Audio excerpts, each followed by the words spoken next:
বিসমিল্লাহির রহমানির রহিম।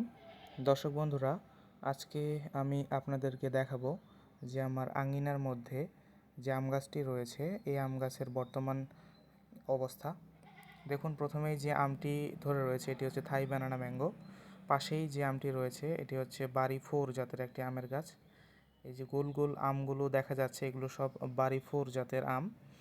এই আমগুলোর ওয়েট অ্যাভারেজে 500 থেকে 550 গ্রামের মতো হয়, অর্থাৎ দুটো আমে 1 কেজি হয়ে যাবে। এই আমগুলো লেট ভ্যারাইটি, জুলাইয়ের শেষের দিকে এগুলো পেকে যায়। থাই ব্যানানা ম্যাঙ্গো আমগুলোর ওয়েট 300 থেকে 350 গ্রামের মতো হবে, এবং যে সমস্ত আমগুলো সূর্যালোক পায় সেগুলো একটু কালার আসবে। এপাশে যে লাল কালারের আমটি দেখা যাচ্ছে এটি হচ্ছে কিং অফ চাকাপাত। এটি থাইল্যান্ডের একটি জনপ্রিয় আম। এর ওজন 700 থেকে 800 গ্রামের মতো হয়ে যাবে। এটিও লেট ভ্যারাইটির আম।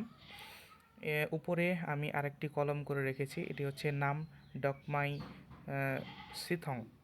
এই ভ্যারাইটিটি কলম সফল হবে ইনশাল্লাহ। এই গাছটির মধ্যে 3 জাতের আমের কলম করা হয়েছিল আজ থেকে 1 বছর আগে। প্রথম বছরেই প্রায় 13 থেকে 14টি আম ধরেছে।